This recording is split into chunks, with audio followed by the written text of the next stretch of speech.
Welcome to the Bureau of Citizen Detectives, the officially unofficial podcast for Yellowjackets on Showtime. I'm Jim. I'm Aaron. And today we're talking the season finale, season 2, episode 9, storytelling. Aaron, how'd you feel about this episode? Oh boy.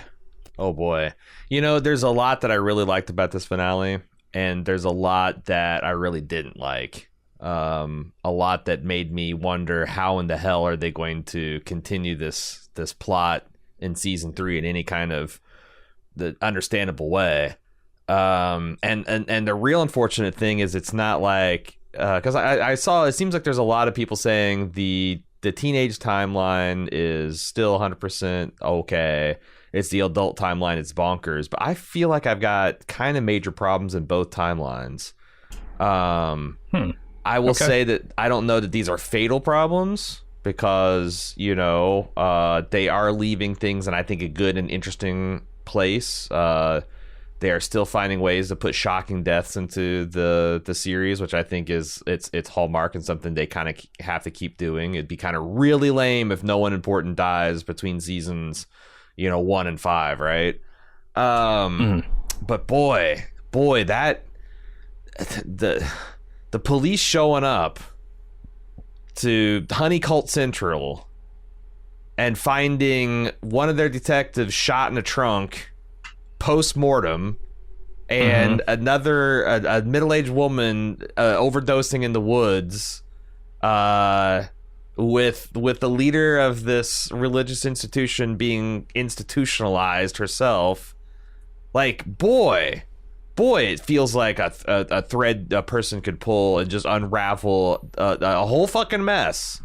And I'm like, it seems hard to believe. But the one thing I will tell you, people that want to believe that this show is good and it's 90% of it's there, and it's just maybe they had a couple exuberant swings for the fences. I had similar problems at the end of season 2 of a little show called Breaking Bad, where Vince Gilligan and company did what I thought was a shark jumping moment of building up suspense and mystery into a reveal that was just cosmically, in my mind, stupid. And Breaking Bad went on to recover and become one of the greatest shows of all time. So there is precedent in my mind for a real wrong turn, literally at Albuquerque, and things still end up being okay. But what do you think, Jim? Are you feeling any of this? Yeah, so I didn't feel the same way about Breaking Bad, but I really do feel the same way about this. I think there were some big asks of me as a viewer in this episode to just go with them, and I don't know. I don't really want to just go with it. I want to be convinced that all the characters are doing things that I think they would do. And that would actually work. Unless you're going to tell me next season the story of Walter tried this thing, Matt didn't take the bait, and it all came down on Walter's head. I might believe that, and then it all comes down on Misty's head and Shauna's head and everything, and it just crumbles out from under them, and they all end up going to jail. I don't think that's the story they're telling, though. I think they're trying to get me to believe that Walter has some master plan, and Matt's going to take that bait, and it's all going to work out for them. And this was the master stroke they needed in order to get out from under this Adam situation that's been haunting them all season. I just don't know if I buy it. I also don't think I buy these adults falling so easily back into this hunt. I also don't know that I buy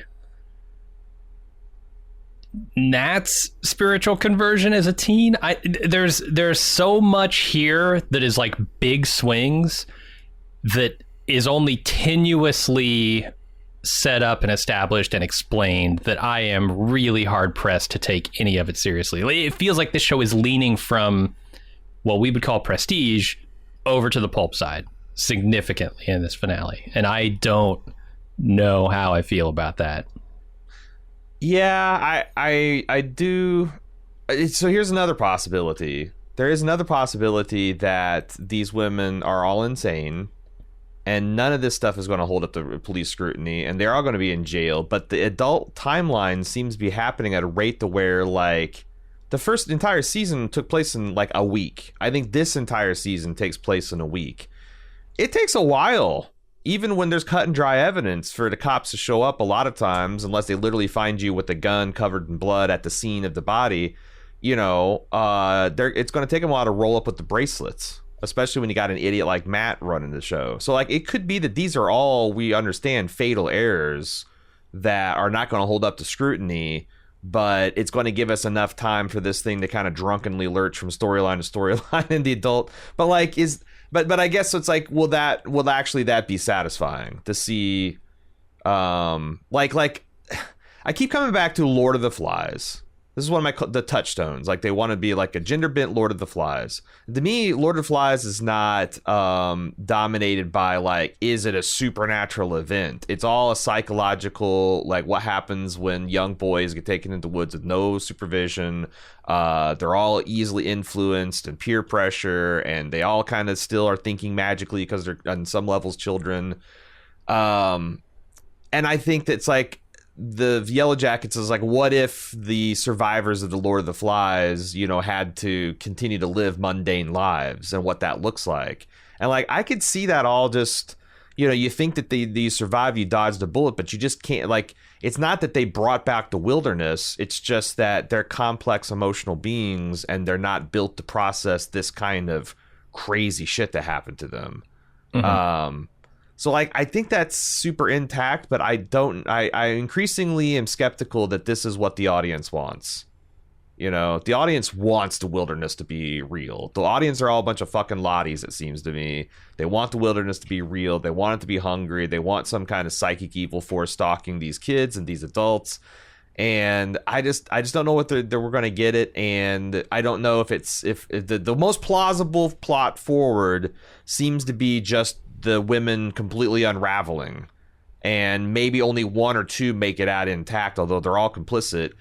And again, I just don't know if that is going to be something that's super satisfying. And I don't see any other plausible way forward, because, as you pointed out, there's just so much that the police have to go off of.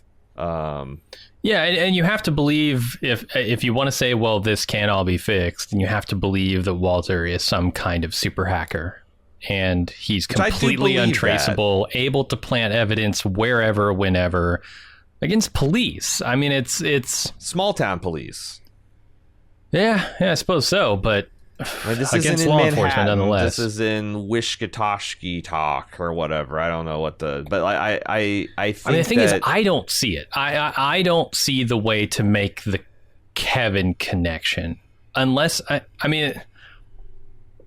unless he has access to, like, Misty's nanny cam where he and Nat were sleeping together, and there's some kind of, like, conspiracy there they could pin on Nat now that she's dead. But that I don't know, man. That seems like a real big life stretch. So, like, you know, we watched God, what was that movie called, or that show called, the Taking Back Our Corners? It was the last We Own the City. We Own the City, thank you. So We Own the City introduced this plot line late, and this is all based on a true story, late in the season, where one detective maybe commits suicide to shield himself from a corruption scandal investigation, maybe gets shot by nebulous bad guys. And I think the show definitely puts its thumb a little bit on one side, but in real life, you know, there's a certain way the official narrative goes, and it's this guy committed suicide, try to make it look like he died in the line of duty to shield his family from a whole line of shit. Well, but he's shot multiple times with Matt's gun, so good luck with suicide. Well, I'm just what I'm saying is, like, in real life, there are still a whole bunch of people that are carrying the candle for the fact that this is not just he wasn't just slain in the line of duty, but actually this is a police cover-up, that this detective was the only righteous one on the force. And, like, people are still to this day, like I think almost going on 10 years later, spun up about it. And that was in Baltimore versus some small town. Like I just don't want to count them out to say that they cannot tell a story of like, you know, this town's institutions being fucked up to the point where a guy like Walter could get in there. Because like the one thing I was shocked that everyone's like, oh, we're supposed to believe that Walter is a criminal hacker mastermind. I'm like, yeah, I do feel like they did tell that part of the story all right.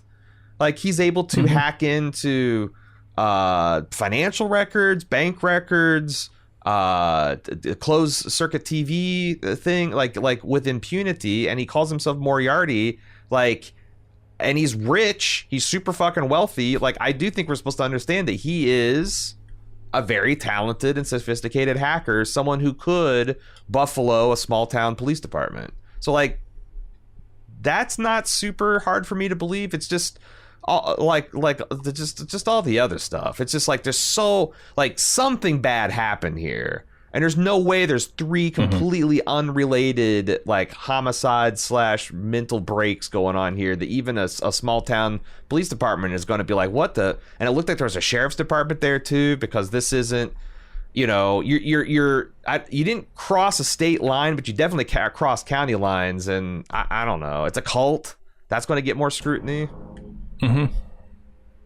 Yeah, I don't know. It all adds up to something that's kind of hard to believe. And that's the thing, like when you look at a show like Breaking Bad and you want to make comparisons, never did I feel like the character motivations were in question.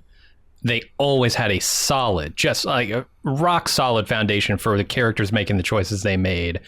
In this show, I feel like their slip back into the hunt was way too fast, and it didn't make sense for a lot of the characters there to be going along with this.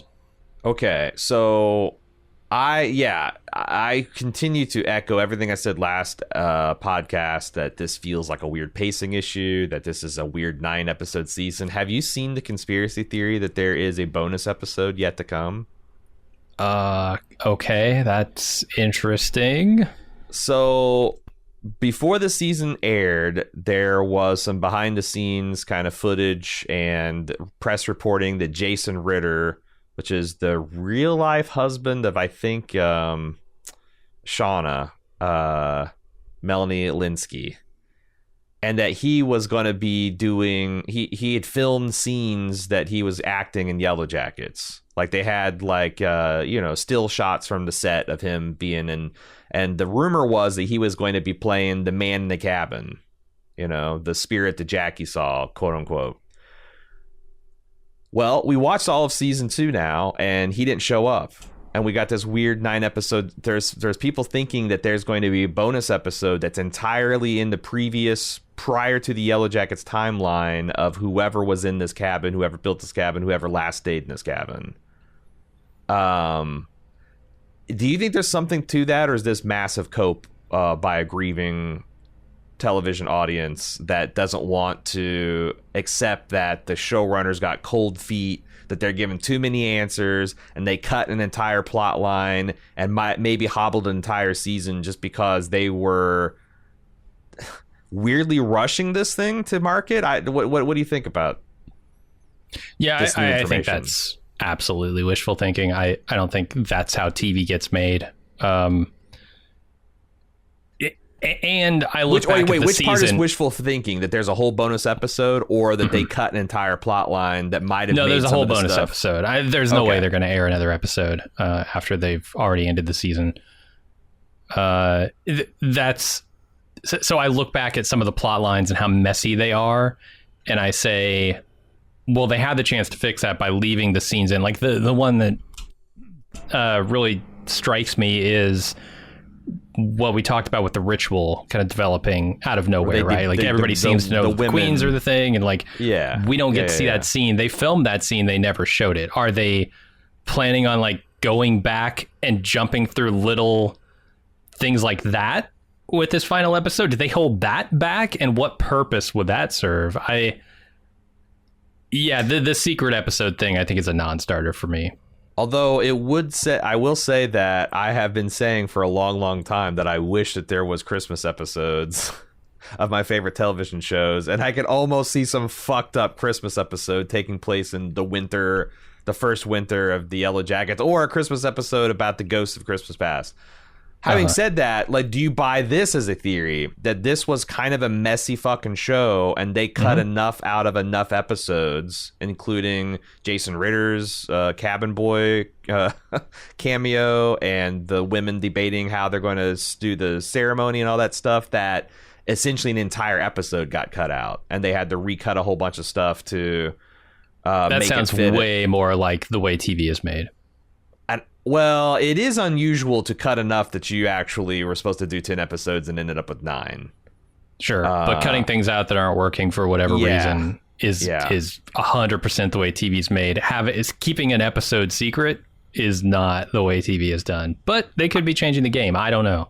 Yeah, I don't buy that there's a very special Christmas episode or a midsummer episode or anything like that. I do think that they did this field, especially the back half of this season, felt like there was entire things missing, and we now know that were entire things missing that were filmed and were storyboarded and written and, like I said, filmed and all that, and didn't make it in. And I think that the show feels a little half-baked as a result of that. Just everything happened a little bit quicker, and the stuff that was cut is bizarre to me because it feels like exactly the kind of things we're saying felt like it was missing. So, like, I wonder, did they cut it just because they're like, whoa, we're giving way too many answers way too quick and we don't want to handcuff ourselves that much? Or was it just like, because it's hard for me to believe that putting that stuff intact would make it a worse product, because that's the other possibility. Is it's like, this is stupid. Like, we came up with answers, but the answers are dumb.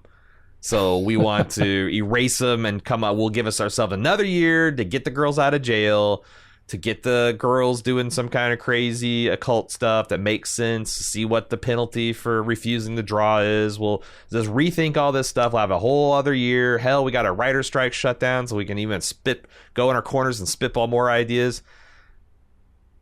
That feels like what's happened. It just is a shitty answer to people hoping that season 2 is going to be more the same as season 1. Because you're right. At this point, like, I feel this is one of our first test cases of us reevaluating Pulp and Prestige to be more of like the seriousness of the matter rather than like the form of it. Like, okay, if you have robots in space and zombie, but it's taken deadly serious, like The Last of Us, that can be Prestige. This has one of the first test cases that I feel like this was a big L, because this show really swung wildly into Pulp territory. Yeah, I'm with you. We need to get into the recap. We've got I guess so. A lot to talk about here. Let's start in 1996. The group brings Javi's body back to the cabin, and Travis is devastated. I'd like to state for the record that Javi was froze, giving bombastic side eye to everyone. Did you notice that? Oh, I didn't. No. the look at his face was like, really? Yeah, if I freeze to death, I'll probably make a silly face. So it sticks that way. That's what I hope my last dying thoughts, if I'm freezing in the wilderness, is I want to go with the most grotesque. I want to try to outdo Jack Nicholson in The Shining. I want rivulets of snot and tears coming out of my eye, but I also paradoxically want to have a goofy expression. All good notes.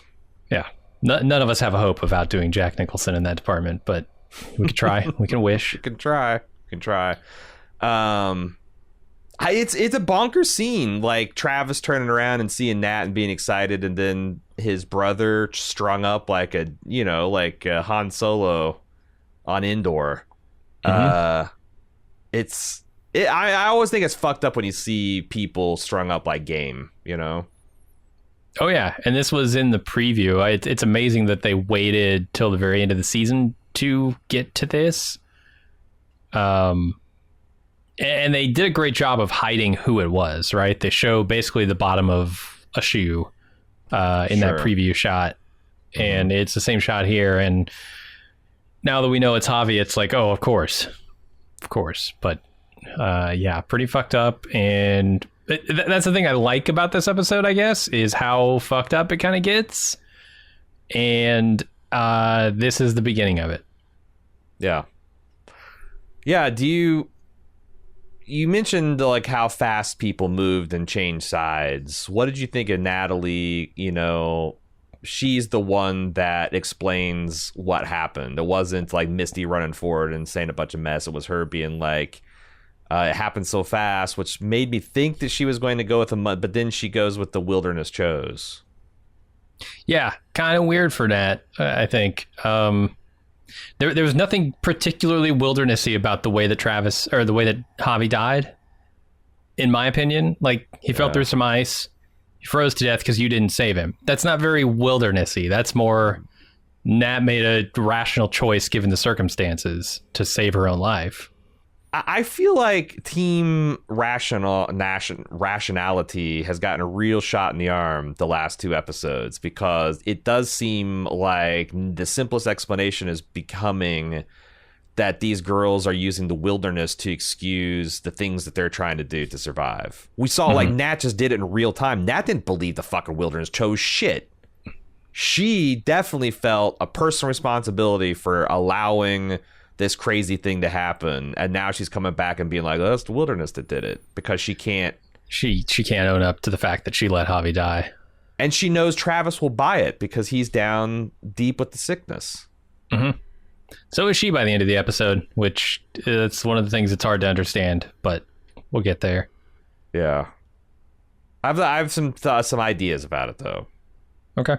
Let's go to the current day, where Shauna decides to play along with Lottie's insanity to buy them some time by suggesting that they give the wilderness a hunt, because that's what it wants. And Lottie clears the woods of her followers. They're also, like, once Lottie leaves, they talk about having her committed, and Nat thinks the whole thing is a bad idea. I agree. Yeah.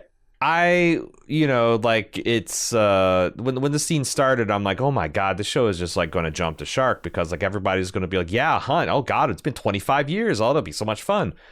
And then like as soon as they get Lottie out of the room, it's revealed that like this was all just a ploy to buy time and discuss, and like, okay, this made a lot of sense, it's tracking, you know. And everyone's like, what the fuck, Shauna?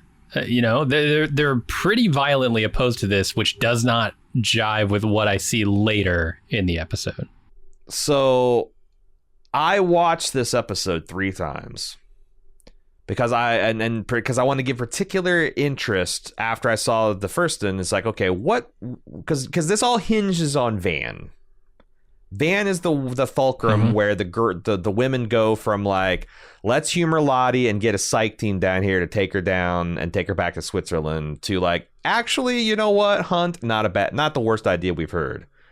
There is nothing in Van's look or mien during these scenes that suggests that she's actually thinking this is she is like, what the fuck with everyone else.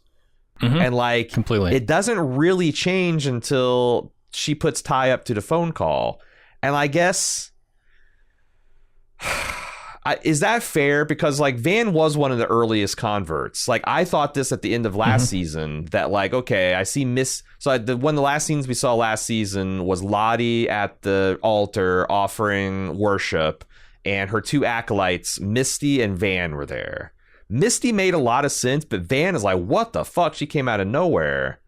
But she has always been like one of the earliest committed lieutenants of Lottie. Do you think that she is desperate enough to find a cure now that she might have tasted a little bit of happiness with Ty, that she would just give in? She would just instantly start believing in the wilderness again? No. I mean, I think they really slow played and then fast played this stuff a little too much. They really had me thinking that Van was kind of over this shit. The only thing that makes me think that Van might have been on board with this hunt as an adult is the way she looks at Lottie when she first arrives at this compound. She's like, if you remember, she walks up and she, like, her mouth agapes, shocked to see Lottie. But also like some enrapturement too. Yeah, having some spiritual experience there. But then they play it the rest of the time like she couldn't give a shit about any of this. Like she's here, like the only reason she sat down, actually I don't even know why she sat down here. She saw Lottie and something happened, but then every moment from then on she's just like, whatever, why am I here? She treated the chores as a joke. She was the first one to kind of like suggest kind of like, oh, let's just booze and drink and slosh it up. But like, I don't know. Because there's also the Van wanting to believe that she lived for a reason. And the fact that she got this cancer was a kick in the teeth. Like the ultimate of like, why the fuck did we go through all this? Something's got to make sense. And turning to her weird religion might explain all that. Well, they're using the 1996 timeline as too much of a crutch here, I think. They need to be explaining to me in both timelines why she's having this conversion, and I don't think not wanting to commit Lottie is enough of a reason to want to hunt Shauna. Can I say that I felt like there was a conversation between Ty and Van that was missing in this episode? Yeah, Ty has a conversion that I don't buy either. Like, that's what I mean. Everybody here Ty's is making choices I don't buy. To lean that you can be like, oh, she's Dark Ty took over, sure. Exactly. Whereas Van's always seemed to be, like maybe she leans on the religion and all that, but she's never been one to be like in this episode. She's like, you want me to feel guilty for what? For being alive? I don't feel guilty for being alive. I don't wish I was dead and the other person was alive. I'm happy that I'm alive. I just wish that you're right. I think they are using the 1996 plot line as a bit of a crutch that you're supposed to assume. But like, I don't know that now that I say it, does that seem unfair from a creator's perspective to be like, well, hey, we're telling you something about these girls in 96 that you're supposed to apply to the women in 2019 or whatever, 2020. Well, but then you look at Van the rest of the time as an adult and I don't see that girl, right? I don't see that teenager. I see a completely different woman.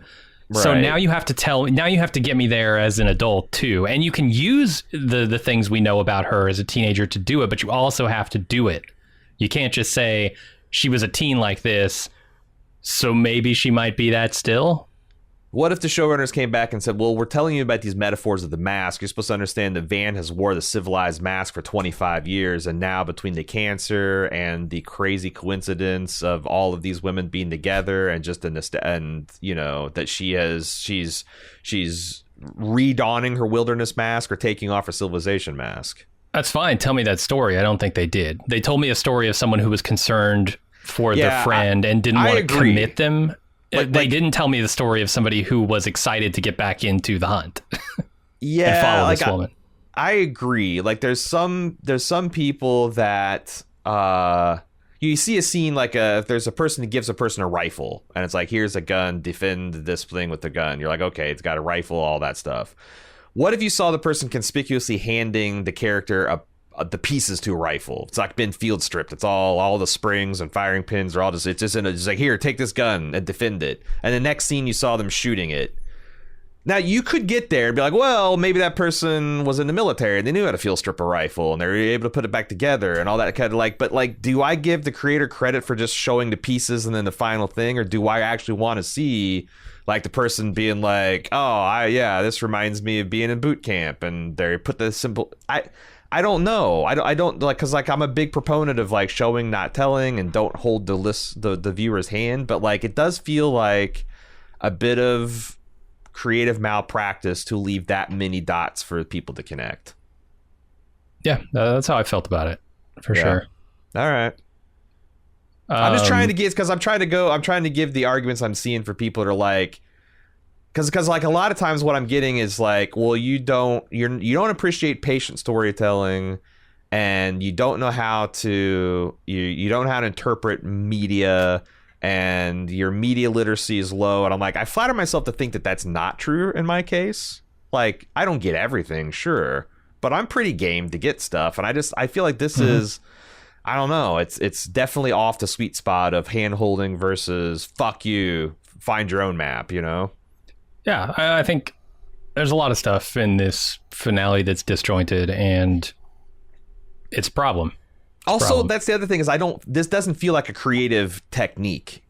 It feels like just stuff that's missing in Slapdash. So yeah. And that's speaking of the person who's maybe the most likely to go along with this. Now, I will say we don't know a ton about what transpires between Nat being made queen of the Yellowjackets and them being rescued. Mm-hmm. So maybe the Nat stuff will make a lot more sense in retrospect. But Nat is gung-ho about this too, and I don't get that at all.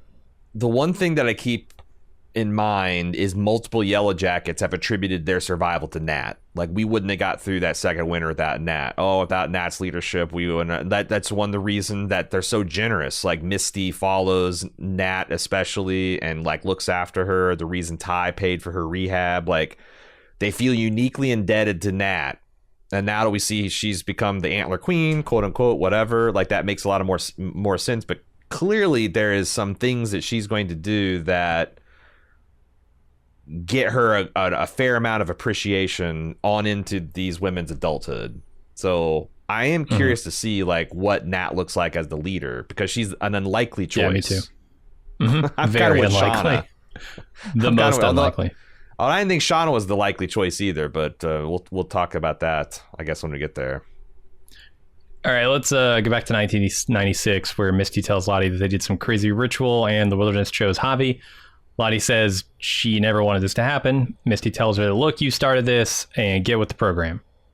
And then she goes downstairs and tells the others that Lottie is pleased.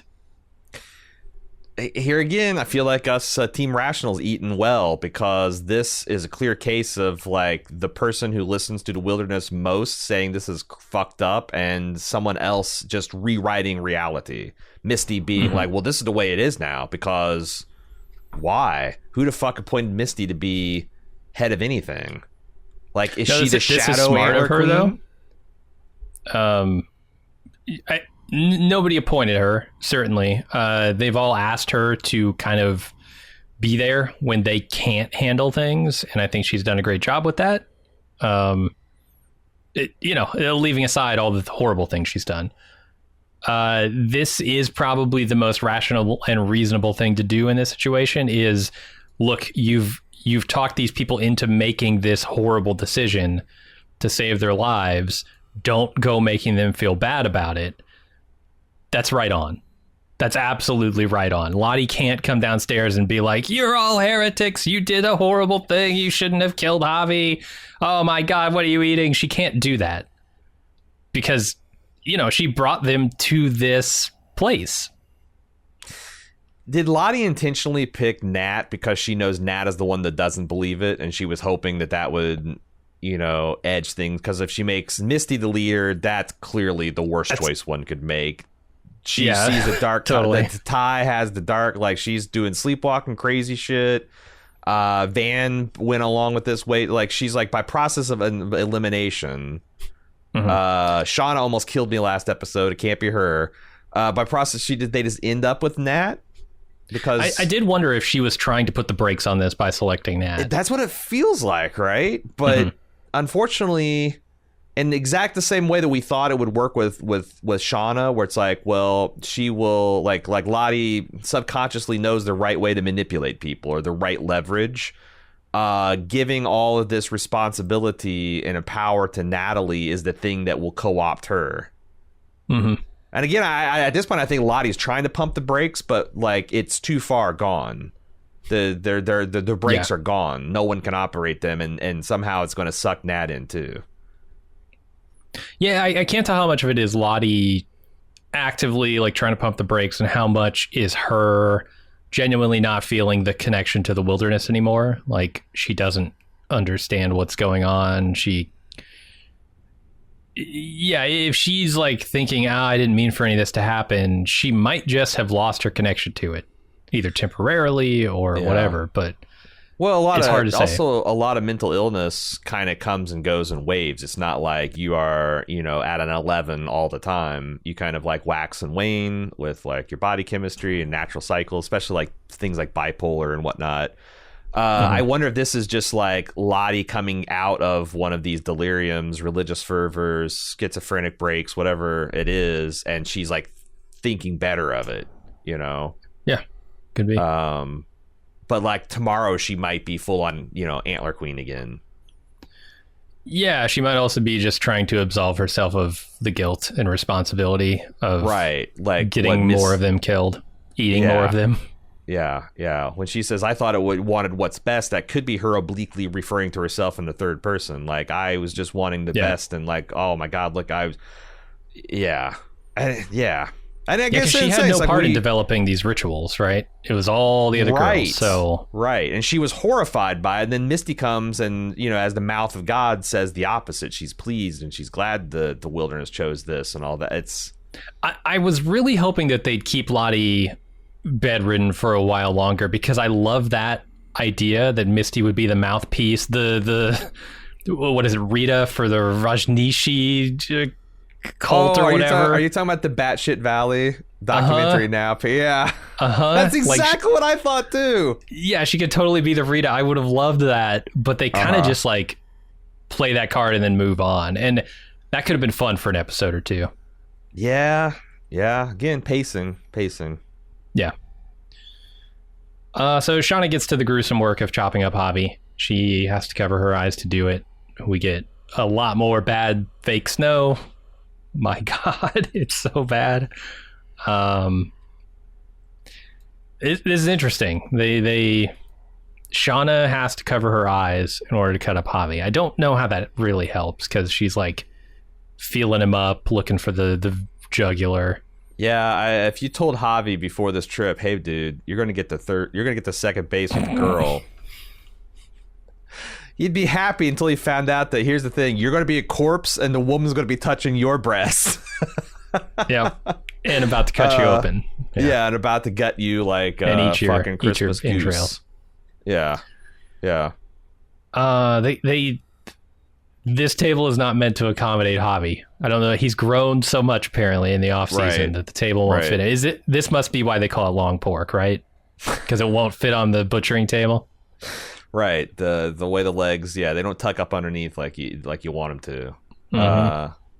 I will praise the show's sound design again, because man, the choral vocals they use in these scenes where the wilderness is like influencing, or Shauna's channeling the force to efficiently butcher this kid, is really unsettling. Like, this is gruesome, crazy visuals, and the audio team definitely matched it. Like, they go, like, the Foley people are going for broke, the orchestra, the musicians are going for broke. It's really effective.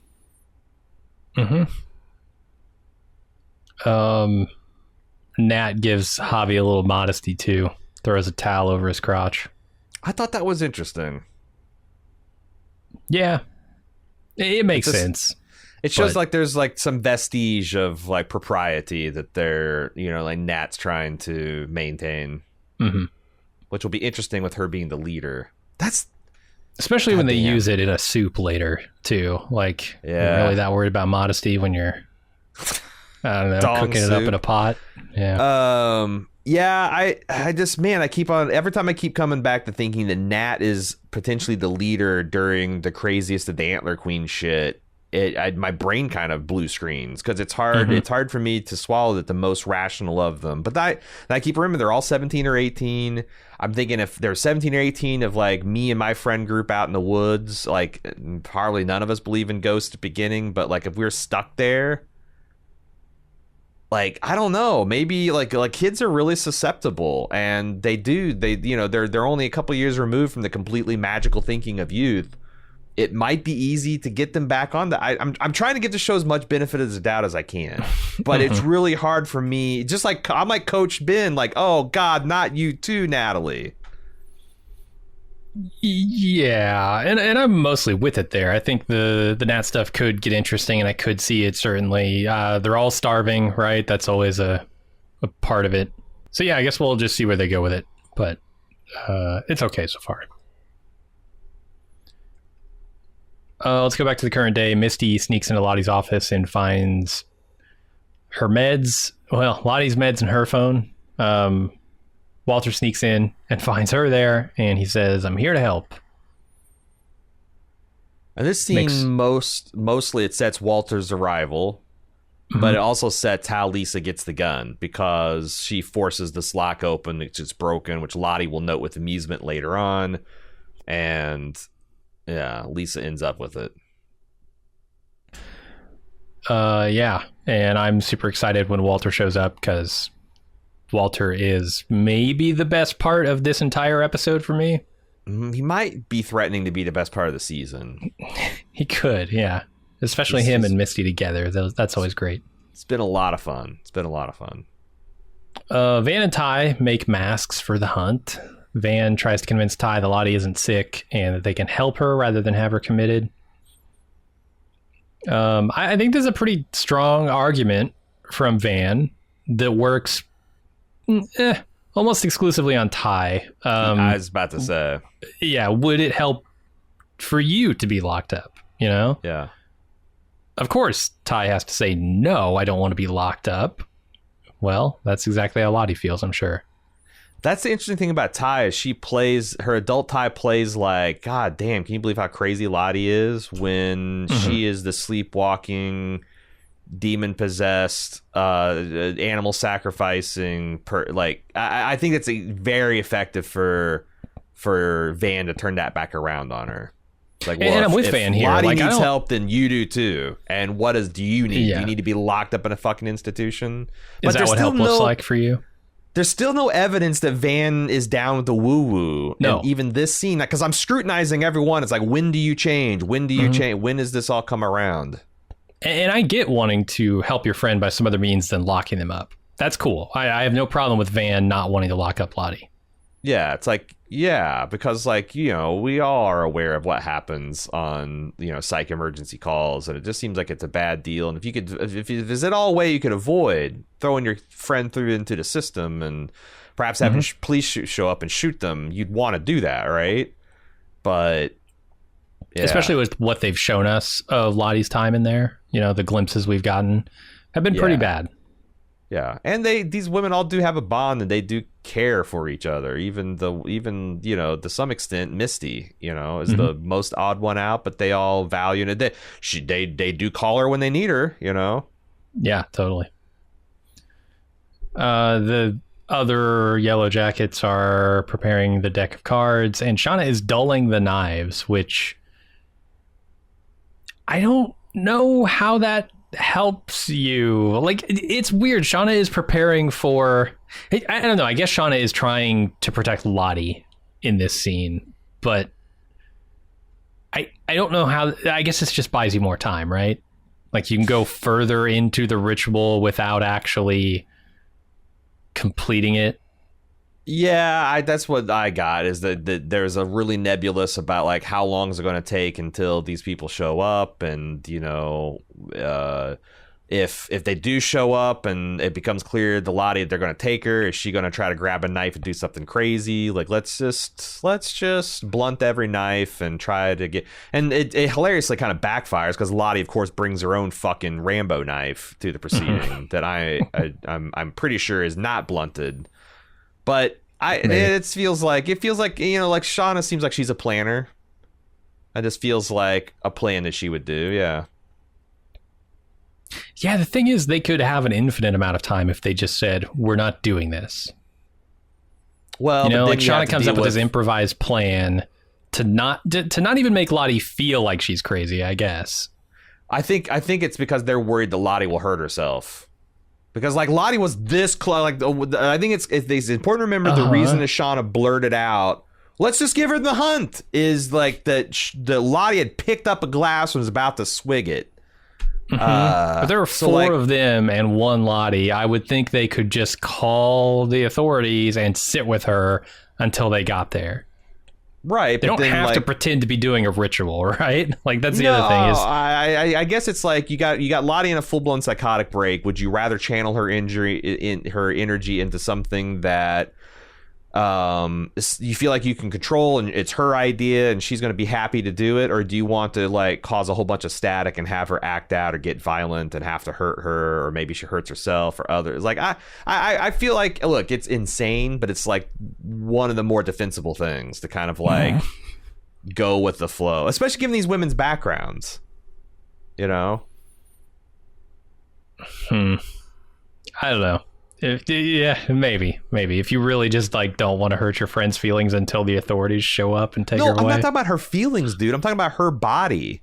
Like, if she goes batshit and starts like swinging and yelling and screaming, or trying to get, she has access to drugs maybe they don't know about. Like, I think they're worried about her hurting herself.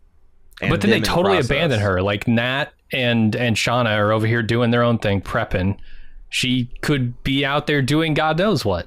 Well, but why would she? Because she's doing what she's all her friends are busy getting ready for the hunt and the ritual, which is what she really desperately. I don't, like I said, yeah, it's iffy. I think it's iffy, but like, it might have been better if all four of them gang rushed her, wrapped her up in a blanket, and stuck her in a closet until the psych team. But then also, like, what do you do with the cult?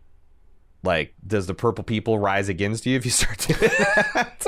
Okay, yeah. Because that's the other thing. They attack you with jars of honey and, I don't know, clover.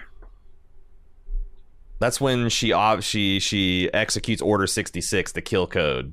She's carefully conditioned them over the last 5 years to... Yeah. I don't know, release the bees and go in anaphylactic shock. I don't know. But I feel like it's one of the more defensible, crazy shit that happened in this episode. All right, Jeff and Callie are in the car driving to the compound. They talk about some... I don't know, I get the feeling that Callie has suggested that they go on the run, and Jeff is saying why that's a bad idea, running it down. He inadvertently tells Callie about the gun in the glove box, and they pull up to the gate and are confronted by the purple people. They decide, let's find another way in, and they drive off as Kevin and Matt arrive, having followed them there. I really enjoyed how quickly Callie figured out exactly where the gun was in its disposition, because like Jeff is just a fucking idiot that goes with the first thing he thinks of at all times. Yeah.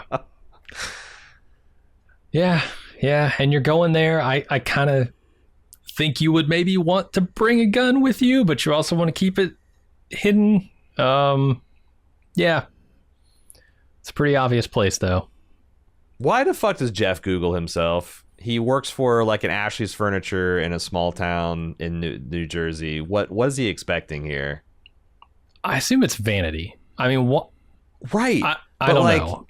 Like, I understand why, like, celebrities Google themselves or politicians Google themselves. But if you're just, like, a washed-up second-string quarterback from high school that sells used furniture, why the fuck would you think that anyone is talking about you?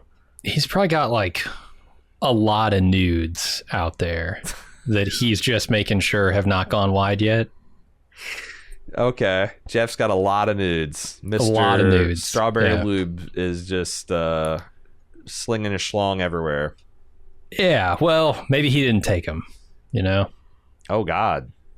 Maybe the covert nudes. I don't know. Maybe every few months Shauna hunts him in the pale moonlight. Uh-huh. She really likes stressing him up like a deer and taking pictures of him naked. He doesn't. I mean, you don't stay in that kind of shape if you're not taking nudes. Come on. Right?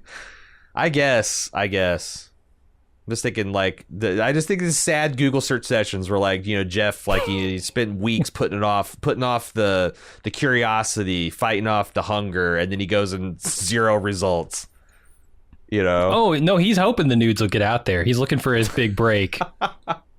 Yeah. He's too much of a chicken to go make the break happen himself. I think Jeff's just in disbelief he survived to the end of this season. I really, you know... This when they were slicing that cucumber, I'm like, you're done, Jeff. And here, look at you, made it to the presumed 3rd season. Nat tells Lisa to leave the compound tonight and thanks her for everything she's done for her. Forgiveness, it's a nice idea. This is not how you get a person to leave. Nope. You come in raving about, you've got to get out of here. I can't tell you what, but something's coming. Mm-hmm. And it's unforgivable because I also want to talk weirdly about forgiveness and how it's a failed lesson and I couldn't learn it. And it's like, come on, oh God. What is Nat getting at here exactly? I'm not sure. Has she decided at this point she's going to go through with this ritual? And if so, why?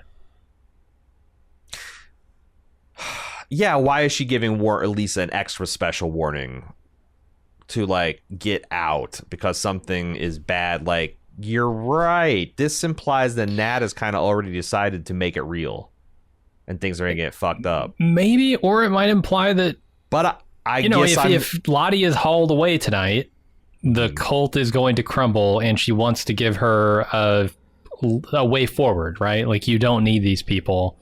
It's one thing to decide you don't need the cult. It's another thing for the cult to crumble out from underneath you and leave you in the lurch.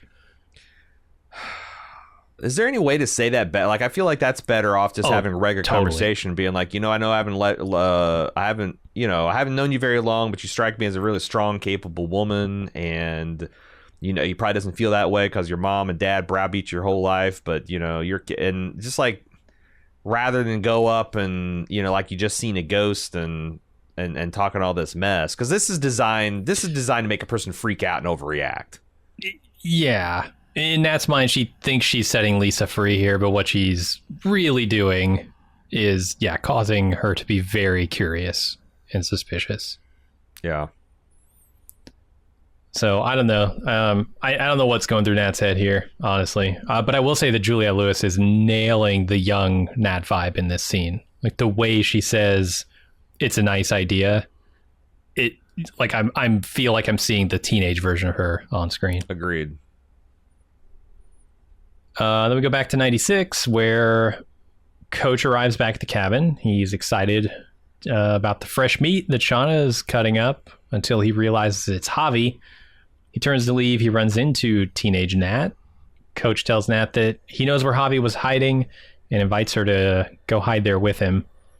But Nat says, I'm a horrible person, but you're not, and you don't belong here. I think it's funny that we said that Coach is going to return to the cabin like Donald Glover in Community. Mm-hmm. And we were exactly right, except for the surprise twist is Donald Glover is the one who set the apartment on fire. I loved how Coach Ben played this. Like, he walks into clearing and like he sees all this meat and he just can't, like, it's a kid on Christmas morning, like, oh my God, you guys found a deer or something? And he's like staggering forward, just like, oh, I can eat. And then he sees the stack of little boy clothes and like, oh fuck, it's a really great performance. And then Haunted Nat comes up and he's like, oh Jesus Christ, you're the only sane one. Let's go and subsist in our magical steam vent. And turns out, like, no, there's nobody sane here. I'm the worst one there is, Coach, and it's unhinged. Yeah. If he had been a little bit quicker, I guess, about discovering the hideout, they probably could have gotten away together. Yeah. But of course, this is not going to go well for him, right? The wilderness, obviously, we'll see later. The wilderness is not going to provide for him the way that it did Javi. Yeah, I'm working on this this theory that the cabin guy was the lone survivor of another like crazy kind of dwindling survival thing, and like the Coach is going to be the cabin guy for this generation, except for maybe the girls get but the cabin's burnt down now, so he can't be the cabin guy. He's the anti-cabin guy. Oh, he's anti-cabin for sure. You can't get much more anti-cabin than this. You can't, really. Burn it down. This cabin is a corrupt system. Unless he was attacking the concept of cabins directly. Yeah, I don't know how you get more anti-cabin.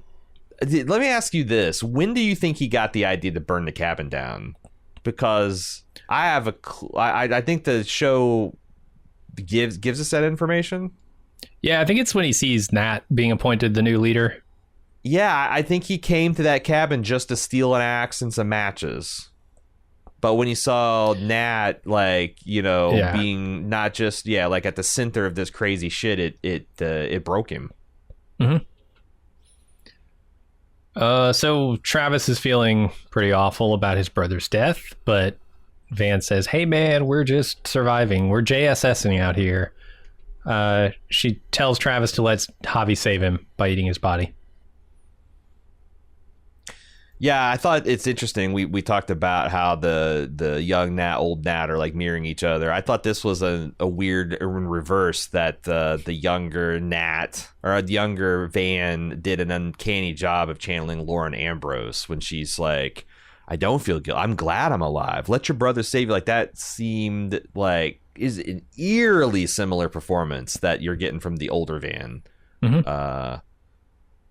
So yeah, and again, like, the Van stuff kind of sort of tracks, because I thought she converted out of nowhere last year too. You know, she miraculously survived the wolves, I guess, and miraculously healed her face. But, you know, I wouldn't have put her on the top 2 Yellowjackets to be kneeling at an altar at the end of season 1 list. She'd have been towards the bottom of that list. Yeah, absolutely. Let's go to the current day. Maybe my favorite scene of the whole episode. Kevin finds Walter cooking in the kitchen. Walter fawns over the detective a bit and makes him some tea, claiming he's been tracking this coven of criminals. Yeah, man. Elijah Wood is just so good in this scene. He's so good. And it worked. Like, a lot of people are like, "Why would this detective take a hot cocoa from?" And I'm like, I don't think you're aware of just how non-threatened Kevin was by Walter in this situation. He's completely disarming, right? Completely disarming. He's offering him hot cocoa. Like, there's nothing. Like, yeah, like he's as good at this as Mags Bennett. Yes. Yeah. From Justified. Yeah. Yeah, she's got the hot apple pie, the apple pie. He's got the hot cocoa, but they are very good at slipping the knife in where you don't even feel it. And I think you're an insane person if you don't take Elijah Wood's hot cocoa in this case. Now, you'd be a dead person. I'm just saying, you're a nutter if you like smack the hot cocoa out of Elijah Wood's hands in this circumstance. Say, nice try. You might be a nutter that survives, but like 999 times out of 1,000, you're going to be an insane person to save yourself that one time. How much of his fawning over Kevin do you think is real, and how much of it is just him trying to disarm this detective? So my first thing is, like, I actually thought he was genuinely fanboying over a real life detective. But subsequent watches, I think there's a little bit of a mocking. I don't think that Elijah Wood respects these cops at all. Because he's already got this plan in motion where he's going to pin all these murders on Kevin, right? He knows that Kevin's going down tonight. Yeah. And he's like, he's faking this enthusiasm for meeting a real life detective, right? He sent the cops here. Uh-huh. Like, this he's behind all this. Yeah, just in case you haven't connected the dots, like, this is the message that he posed as a cult person that bring the cops out here, and there's a bunch of weird stuff, and then the cops show up, and suddenly this really friendly, chatty guy who's talking about, oh yeah, these weird women showed up, it's a whole coven, and like, hey, I got some unorthodox police work that's leading, and Kevin just eats it up. He drinks it down just like the hot cocoa. Yeah, absolutely. In retrospect, do you think he's been in more communication with the police than that one email he sent that says, I think I might have some information for you? Has he sent information, or has he teased information? I think it's impossible to know, but my gut says no. My gut says that the cop somehow lucked into finding the body. That wasn't Walter.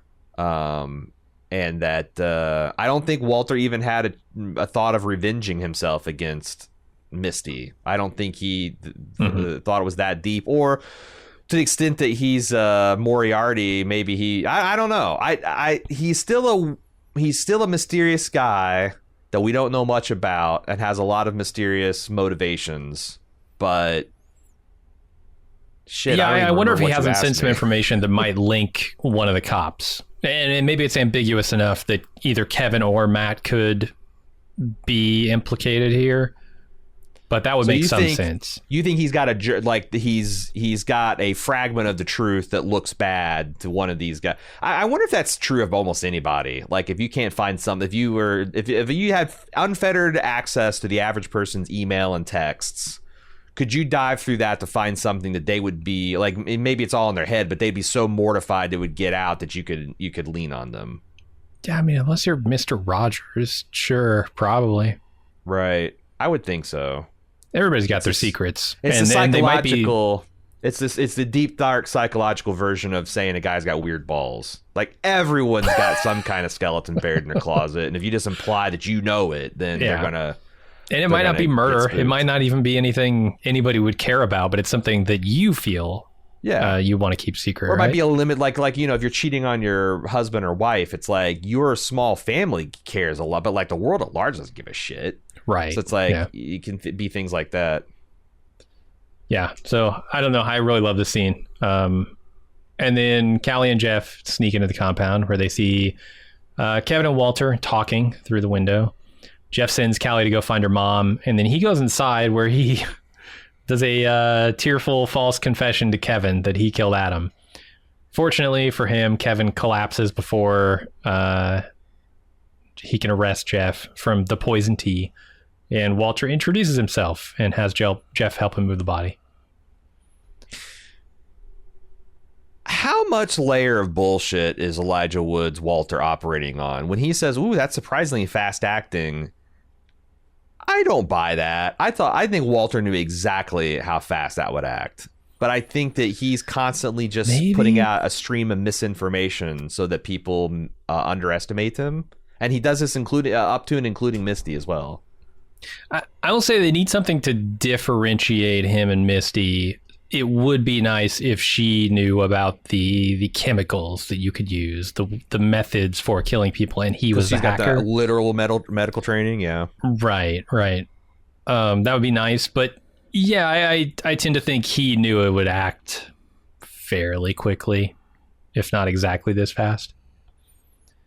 One thing I'm not sure about is whether Kevin would arrest Jeff at all. He seems like this. He understands this is just a transparent attempt by Jeff to take the blame for his wife's misdeeds.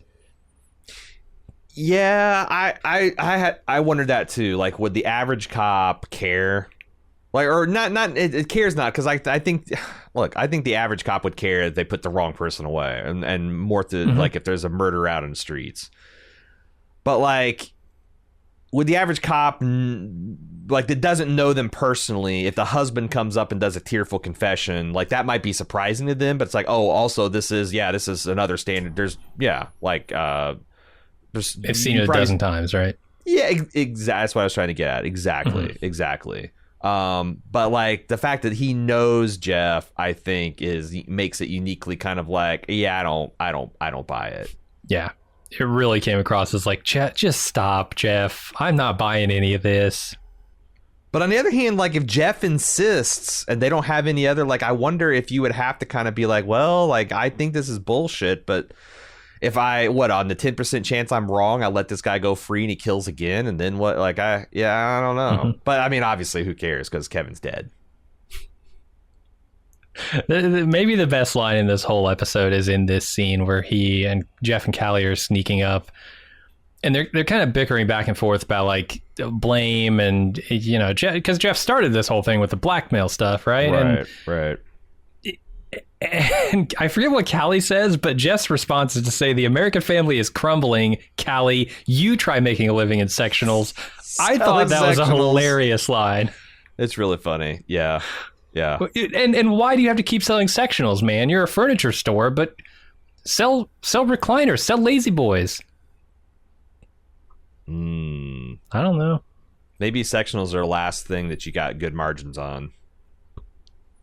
Could be. Swedish flat pack has come for everybody except for sectionals. I mean, I know they make them, but come on, you can only pack so much sectional into flat pack.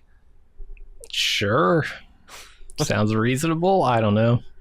Let's go back to 96, where Coach tries to make a fire in Javi's hidey hole. Not working too well. Shauna serves up Javi on a charcuterie board, with Travis giving his blessing to eat his brother by taking a bite of his raw heart.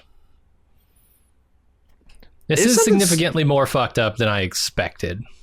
Yeah, there's the eating hearts is super gross. So I'll go back to Game of Thrones season 1. I didn't like the way the organ jiggled and slid when it hit the cast iron. It's just it's all bad. And it also has me like one that's like, these girls are just yes-anding this cult. You know, no one is telling them how to do it. Like, Shauna comes in and she's like, I don't know, it's your brother's heart. Here's a heart. And he's like, oh, should I throw it in the fire? Should I put it on the altar? Fuck it. Take a bite of the apple. I like, there's no wrong answers. And that's a little disappointing because I'm a big lore procedural guy and I kind of wanted something more than just like, that felt right, so we did it. But I guess that's exactly how a nature cult would work. Sure, I don't know much about nature cults, but what I do know is a little bit about brothers, being one myself. I don't think there's a circumstance under which I would ever take a bite of my brother's raw heart, whether I was starving or not. You just throw it on the fire. That is permission enough for these people to go do what they're going to do. But he saved you. Let your brother save you, Jim. Let him save me medium well. Don't let him save me raw. I don't need that in my life, man. I don't want no raw salvation, dude. Heart is difficult to eat and not great at the best of times when it's prepared by a professional chef. Raw, and being your brother is muscle texture and the tubey nature of the yeah, it's just not good. Yeah, it's no good.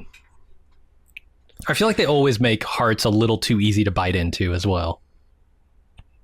I feel like hearts would be find out. Way hard. Go get a pig heart. We go big pig heart. Mythbusters bite in that thing. Yeah. No thanks. 10,000 club subscribers. We will eat a pig heart live on podcast. Maybe if it's served medium well, sure. Now you could cook it. I'm not saying. Oh wait, I just said raw heart. Yeah. We'll let Jim cook it because he's got a delicate. I mean, I've eaten heart, just not human, not my brother's, and not raw. Yeah. I do love the way that most of the girls look away when he bites this raw heart, because it's fucking disgusting. Except for Misty, who sits there, mouth agape, wrapped, dude, all of with the attention here. Yeah, if I don't know if the show will end up rewarding it, but it is interesting to go back and look at all the different women's perspectives and especially like in the cabin burning scene, like it's. They're really making a meal of it. I thought it's also like this. The way the girls acted, they're waiting for Travis. As soon as he throws the heart, they all like greedily come forward and grab their pieces of meat and throw it in there. Like, they really give this kind of ravenous. Like they're just barely waiting on this. What little, what do you call that? Ceremony, what little ceremony they got, they're just barely hanging on, and as soon as they can get it, they want to throw that meat on the fire and get it into their bellies. They're hungry. I think they all should have taken a raw bite. I mean, Travis set the standard here, right? Raw bites. Yeah. I mean, take one raw bite and then throw it on the fire. So clearly when we see people getting eaten in the future, the heart will be a part of the offering, right?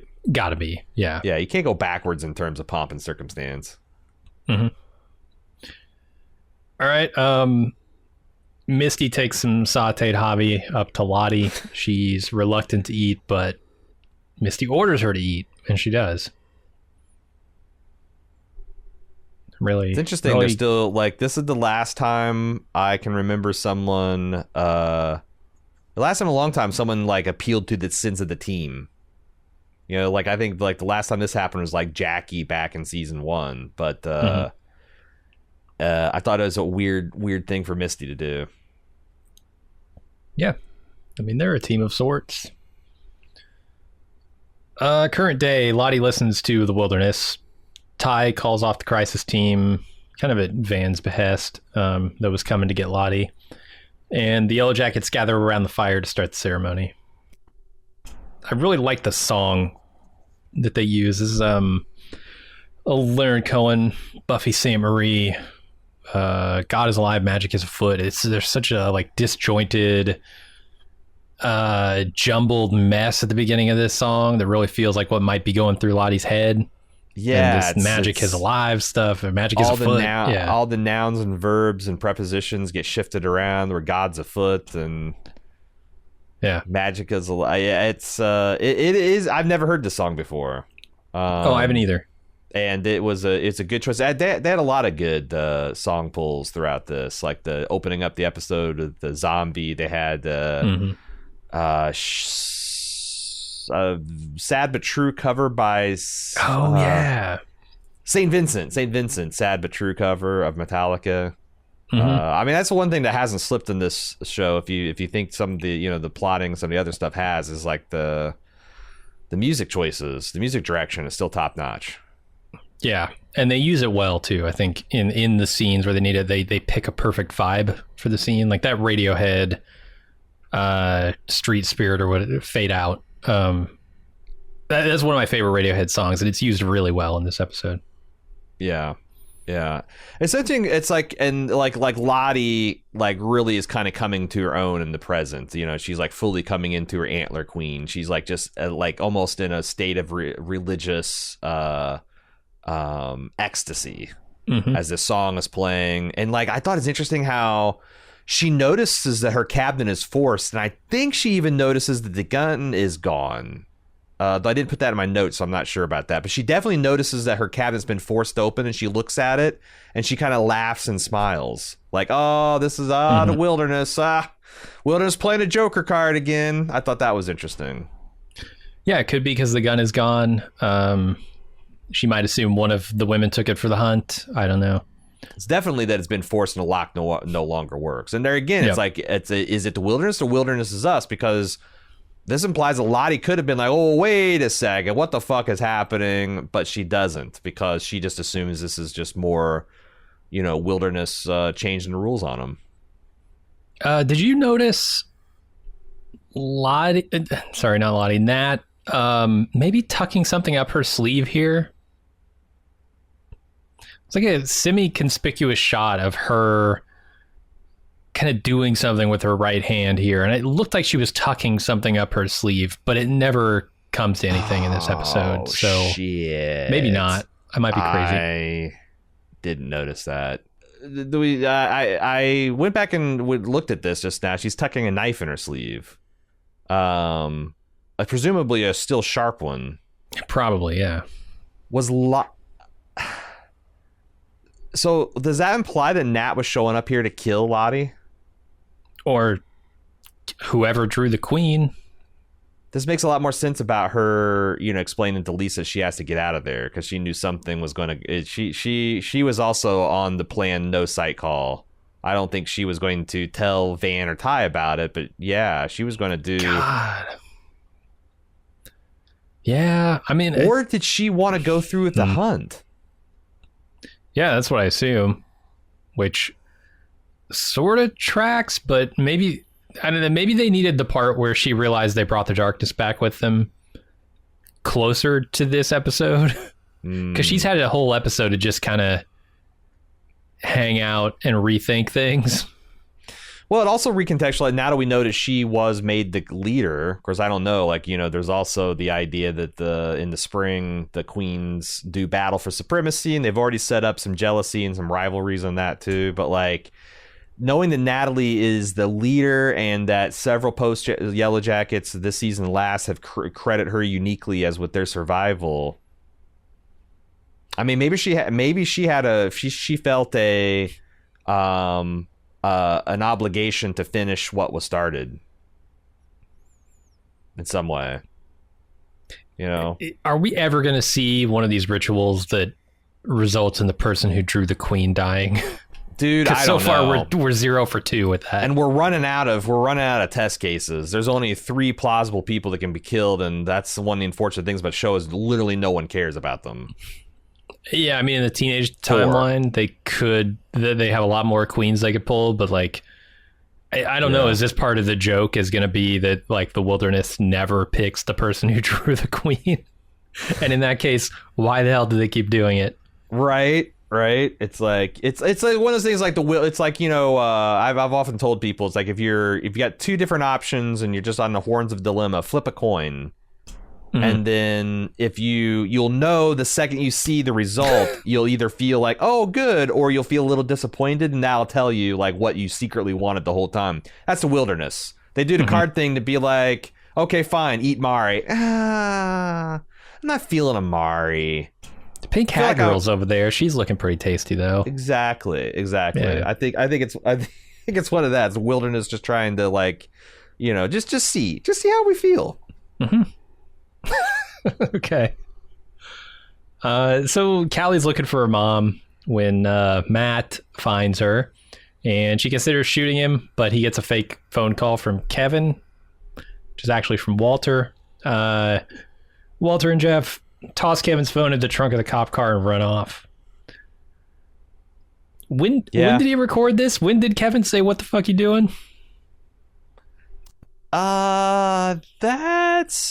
so this is stuff though. This is the thing that Walter recorded while he was, because that's what Kevin said to Jeff when he started confessing. Okay, these are all things that he sure. Recorded from the butler's pantry or whatever in the kitchen, wherever he was. Yeah, he was tucked into the dumbwaiter. Yeah, there's so many ways. There's some places you could stash an Elijah Woods. He's a little guy. Yep, he's like a elf on the shelf. He could just be anywhere. Yeah, and then why did they have Matt bump into Callie? Is it just established she has the gun? Because nothing comes of it. Yeah, I guess it does do that. It establishes she has a gun. Yeah, and it lets Elijah be clever by luring him there. Yeah. Mm-hmm. Yeah, it worked. Then the Yellowjackets pull cards until Shauna finally draws the queen. The rest don masks and weapons and chase her. All right, this is all a little wild. Let me ask you this. So what happens if you refuse to draw? I presume the hunt automatically begins on you. That's the only thing that makes sense. Like it's worse than that. Like maybe we don't kill and eat you. Maybe we do something that is pretty worse. More like terrible. You go from an odds of being hunted to a sure thing of being hunted. Right. I guess in that case, the rational thing to do is pull a card, but unless you're being altruistic and you volunteer as tribute. Sure. I don't know if that's a thing. Yeah, it seems like something they'd play with a full season, full 3 seasons ahead of us if they get what they want. I don't know, but it's like one of those things where it's like I felt like last season they answered a lot of questions and then opened up a lot more of intriguing possibilities. This season feels like this is emblematic of where they consciously refer to a thing that I don't know that they either don't have it figured out, they don't want to commit to, or for whatever reason it's just like, because like it feels like a Reddit bait. It's like it's like the Antler Queen itself is the perfect Reddit bait. It's a concept that can mean anything. It's something can be anyone. That, like, who's going to win Succession on Succession? It's something that like keeps people talking. Who's the pit girl? Like, I'm glad I wasn't a big pit girl fixator, because I would feel like it's kind of a joke at this point, because okay, pit girl is one of 4 people, and at this point, does it matter? Like, maybe it matters next, but like, it's just, I don't know. It's like, why get all excited about that? I don't know. Maybe I'm taking the bait here, but I think there's a possibility that Pit Girl was one of the ones that refused to draw. Maybe we've already seen that happen. You get pitted? We just didn't realize it. Well, no, you just get chased, the same way you would if you drew the queen, but you get no choice. Okay, well that's why that was my theory. She's like running in a hospital gown or something. It's like it seemed impromptu, right? Like she wasn't prepared in any way to run from these people. Barefoot, like yeah. But they also already. Oh, it can't be because she had the necklace on. That's the symbol of the wilderness. Did have the necklace on. Yeah, so like unless they completely change that up. Which they could. That's the annoying thing. It's like Natalie could be... You know, because I wore the necklace and wasn't chosen. Now only people who are not chosen get the necklace. I don't know. That's dumb, but there's a lot of stuff that's dumb that they're coming up with on the show, it seems like. Yeah, you're right. Okay, there is what I think is a breach of protocol. We don't know the whole ritual yet. We don't know how it evolves and what it is in this timeline. I think there's a breach of etiquette and protocol with Lottie choosing to draw again. The way that she says again and the looks that she gets from the rest of the girls, including Van, who was the one calling for all of this. She gets a look like, this is not how we do it, Lottie. And then they go along with it anyway. So my question, so I thought that too, but then they never supplied anything into that void because like, okay, so like if you do one round of draw, do you just put the deck away until the next day? And like, the you wilderness just, like, chose none of us. Chose none of us. So like, I guess that tracks. Because like if you keep doing it long enough, someone will starve to death and you get to eat them too. But do you think part of, okay, let me ask you this. This is another important part. Do you think part of the ritual is they eventually get around to burning cards? So it'll be less and less filler in the deck? Because I notice all the girls are throwing, all the women are throwing the cards into the fire as they're, now this could be just because this is a one and done and they know it. Yeah. But yeah, you're right. So that could be that this was seen as a and that maybe that's another, all the girls are going along with the because like I think they're playing with the idea that these women are getting swept up again with like a seeming thing of coincidences, and like they're thinking like, okay, well there's 52 cards, we'll get rid of the queen, now there's 48, they'll put one back in, there's 49, you got a 1 in 49 chance times what, 6 of drawing a queen in the first round, and we might even draw one, then we can just put the cards away until the next night. But yeah, but it seems like they're gonna like pull until it's like playing Russian roulette until someone gets shot, you know. That's not how you're supposed to play it. Yeah, I'm not sure exactly why everyone kind of just glosses over what I think is a breach of etiquette, but Shauna, it makes a lot of sense because I think she's still trying to postpone whatever's going to happen here, right? She's still like buying time because she's the one shuffling for ages. And I also thought it's interesting how Ty pointedly asked Van, "Is this what you wanted to happen from the beginning?" When she gets, and this is where I think Van, there's two points in this show where Van convinced me that she wanted this to happen. One is her crazy reaction to Ty canceling the site call, to the extent that I wonder if Dark Ty. I don't think Dark Ty was involved with that. And this scene here where Ty's looking at her is like, is this what you wanted all the time? But like those looks came out of nowhere. I felt I'm with you. It never felt like these girls were committed to actually carrying out this ritual until they had masks and were actively chasing Shauna. And it just they got caught up in it. And I don't know that I buy that for everybody. You know, even a guy we mentioned last episode that there, I may be on a feedback episode that the Vans always felt like the one that was like, okay, well, everybody, okay, you got the Dark Tie situation and you're butchering your animals. You killed your lover and now you've embroiled your whole family in a criminal scandal. You killed a person just straight up in your basement last episode. And Van, well, you know, you got shit too. And like Lottie did that again, where she went down the litany of everyone's sins, and she got Van, and she's like, "Oh, Van, you're the one most of all." And I'm like, "What the fuck does that mean?" It means something in context of the teen timeline, but they also, like I said at the beginning, need to connect this in the adult timeline. Make me feel like she's being transported back in time and feeling the same thing she felt back then, because I wasn't getting that from Van this entire time. She says, like, I saw it in your eyes just now when we were choosing. And like, I buy it because like I definitely saw like Lauren was doing something to like make her look like she was hungry. But why? Why? But yeah, why? Because she's hungry for life, maybe. But why did Van go from resignation to, oh my God, the wilderness can save me or make something of my life in less than 24 hours? I needed some more conversations. I never saw the connecting piece there. But I don't think I ever really saw it in season 1 before, when she was, spontaneously kneeling before. Did you see that there's this really long post on Reddit analyzing Van's behavior in the context of being a goalkeeper? Oh, no. Well, I didn't find it very persuasive, but I was like, I did find that like there's people like, talking about like that's a fundamentally different thing when you're a goalkeeper. Like everyone else on the team is trying to score points, is trying to win the game, but you are trying to save your team from calamity. You are trying to keep, you're trying to keep your goal. Mm-hmm. And I'm like, yeah, I don't know. And they play with that stuff, right? I mean, Jackie was the captain of the team and the leader, and they had her be that for a while until. But again, it's not enough. I feel like if this is what the showrunners are going for, they're handing me a disassembled assault rifle and expecting me to believe that a character can just put it back together without, like just counting on, they probably have training or whatever. And I don't know. I need to see it. I need to see,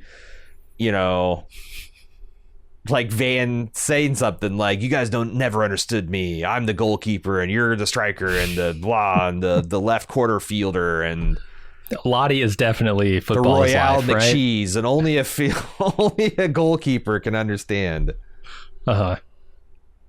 Yeah, I don't know. Not my favorite part of this episode for sure. So Matt finds Kevin's body in the trunk of his car. Walter runs in. He shoots Kevin with Matt's gun and gives Matt a choice. He can claim that Kevin was a corrupt cop and be a hero, or the information linking Kevin to Adam's murder could instead point to him. Also, the cops are on their way right now, and Jeff sees all this go down from the woods. Are we supposed to understand that this is like a choice of running or submitting? Because it happens right after they explain this, and like it's now that I'm looking at it, it's like,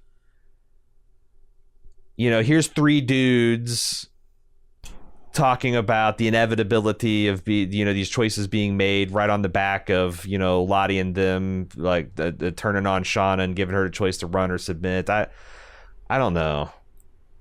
There might be something there. Yeah, maybe. I don't know that we get enough information to really understand how this plays out. The next time we see Kevin, or sorry, Matt, I think he's just like, it's the very end of the episode. He's leaned up against a police car, kind of crying while he's being interviewed. And so here's the thing about Matt. He's not one to be blackmailed, I don't think. Callie has tried it numerous times with false information. Walter might be better at it, but I don't think Kevin just suddenly submits to this. I think... You mean Matt? Sorry, not Kevin. Matt. Yeah. Yes. Matt's not that guy. Matt's going to go do whatever it takes to figure out who this Walter guy is and try and bring him down. Counterpoint, he might get around to that, but I kind of do buy Matt as that guy. I think Matt is... You think so? Matt's the guy who will taste the juices from a condom because he's pretty sure it's not actual spooge. Yeah, fair point. You're right. That shows a certain amount of fortitude, I guess, or single-minded kind of insanity, right? Like, I don't think Matt's that guy. Okay, let's talk about all the goofy things. So Matt comes up, opens the thing, and says, "Oh, Jesus Christ," sees a partner. Elijah Woods comes flying out of the woods, grabs his service weapon, and Matt kind of goes, "Hey!" And he pumps 4 rounds into Kevin. Elijah Wood's not wearing gloves, right? I think he might be. Was he wearing gloves? God damn it. I think so. But, because that was one thing. It's like, you just put your fingerprints on the guy's weapon. Right. But, like, I feel like you can tell whether wounds were put post-mortem or mortem. And you could for sure tell that they were, like, shot downward at an angle while a person was lying down. And like, there's a narrative. Like, I like this line. Like, Elijah Woods gets some great fucking lines where it's like, well, this is a narrative, and I need you to try to yes-and it a little bit more than you're doing right now. Like, this stuff was all great, but the ultimate situation where it's like, okay, they have convinced me that Elijah Woods is a master hacker and he could do all this stuff. But if Elijah Woods ran out of the forest in all purple and shot this dead body and tried, like, I do think that Matt would be like, get the fuck out of here. Mm-hmm. Like, again, there's like, we know these things about Walter, but why would the small town cop who, you know, thinks that he is the master of the universe, why would he submit so quickly to that? Yeah, I want to say it's because, like, in the moment he's bamboozled, right? The situation is so strange. The guy has his gun. He seems a little unhinged. I could maybe see, like, Matt in that moment not knowing what to do, but, like, I just don't think that sticks. Yeah, and I wish they'd shown him as being, like, you know, I kind of wish they'd shown him being frightful that Cassie's gambit would work. You know, to kind of show that, and maybe his partner Kevin bucking him up, like, come on, man, no one's going to believe that. You didn't, you know. But like, that's not what I got out of that. I saw a guy who sniffs out bullshit, but also and doesn't care that bullshit is out there because he knows the truth. But also, Kevin told Walter that you and my partner would get along really well because you both have unquestionable police methods. And is that enough for, like, this is kind of like the cop work equivalent of guys thinking they have weird balls, that this guy is self-conscious because he knows that he skirts and, like, you know, Elijah would, like, is this threat a little bit more compelling? Because he knows for a fact he didn't fuck Cassie. But, like, he has a rep around the precinct as the guy who, like, is colors kind of outside the lines a little bit. Yeah, yeah. Maybe, but again, I feel like I'm being handed these field strip rifle here. Yeah, you're really doing a lot of heavy lifting for the show. Yeah, for the missing with your episode fan fiction that it's looking like we've got. Yeah. So Callie runs into the hunt and shoots Lottie in the arm, stopping the chase. Ty confesses that they called off the psych team. Lottie claims the wilderness has done things for them. And then Lisa also shows up with a gun. I'm going to stop here because things get, like, pretty jumbled at the end. And I'm just going to cut up those pieces and paste them together. So Van in this scene is, like, saying, yeah, we can't commit Lottie. When Ty confesses she called off the psych team, Van says, we made her like this, right? She's like this because of us. I don't know if that's true. Lottie has always been the girl who sat in the backseat of the car seeing visions of horrible death. Yeah, this isn't track because you're right. It isn't literally true. Van might think it's true, so I don't want to, like, say, oh, she wouldn't say that necessarily, but that we know that that's not true. And also, we took a person who is uniquely vulnerable to this kind of bullshit, and we just fed into it because we were kids and we wanted to believe. And, like, I mean, obviously, to be fair, I think Lottie had a big hand in that. It does seem to, like, if you have a person that has, like, a severe mental illness and they can get treatment and be better, it seems reasonable to assume that you could do the worst. You could do, like, the opposite of treatment and make them worse. So, like, yeah, I don't think it's healthy to, like, feed into someone's paranoid delusions or someone's, you know, like, I don't think that's the way to go. And maybe she's feeling culpable for that, but, like, the thing is, like, this is Van, like, not being honest, because Van's acting like, oh, well, you know, I was all kind of, like, going along with it all the time, even back. And I don't think Van was just going along with shit.